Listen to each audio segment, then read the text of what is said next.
ఈ దేశానికి స్వాతంత్ర్యం రావాలని పోరాడి స్వాతంత్ర్యం తెచ్చిన తదుపరి ఈ దేశంలో నడవలసిన సిస్టమ్ నడిపించుకోవాలి కదా. ఇప్పుడు మీ ఇంటిని ఎవడైనా ఆక్రమించాడు అనుకో, ఆక్రమించిన వాడు బయటికి తరిమిన తర్వాత మళ్ళీ మీ ఇంటి సిస్టమ్ ప్రకారం మీరు నడవాలా వద్దా? ఈ దేశానికి కొంతకాలం మొఘలాయిస్, కొంతకాలం ఫ్రెంచి, డచ్చి, తర్వాత బ్రిటిష్ వీళ్ళు పాలించి బయటికి పోయిన తర్వాత మీ సిస్టమ్ని మళ్ళీ మీరు పాటించాలా వద్దా? కానీ చేస్తున్నారు. ఇప్పటిదాకా ఆ సిస్టమ్ రాలేదు. బ్రిటిష్ వాడు పెట్టి వెళ్ళిన రూల్స్ ఏవో ఇప్పటికీ మీరు వాటినే పాటిస్తున్నారు, పాలిస్తున్నారు కూడా. మీ చరిత్ర మీరు చదవటల్లా, వాడు చెప్పిన చరిత్ర ఏదో మీరు చదువుతున్నారు. అర్థమైందా? మీ ఇంటి చరిత్ర అని మీ ఇంటి వాడు చెప్తే మీకు తెలియాలా? నేను వచ్చి చెప్తే తెలియాలా? మీ ఇంటి వాడు చెప్పాలి.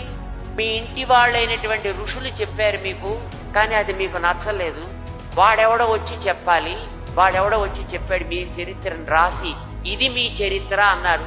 ఎస్ సార్, మీరు వైట్ స్కిన్ కదండి, మీరు చెప్పింది 100% కరెక్ట్ సార్, అంచేత మేము అదే నేర్చుకుంటామని మీ చరిత్రని మీరు పక్కన పెట్టి మన ఋషులు చెబితే అదంతా పుక్కిటి పురాణం అని దాన్ని పక్కకి తోసేసి వాడెవడో చెప్తే అది చాలా గొప్పదని దాన్ని మీరు చదువుకుంటున్నారు. ఇప్పుడు ఇందాక మా ఫ్రెండ్ సైన్స్ అన్నాడే అది.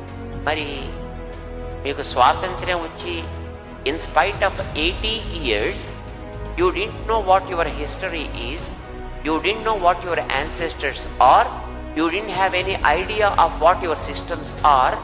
Appudu how can you bring any kind of progression or development in the society?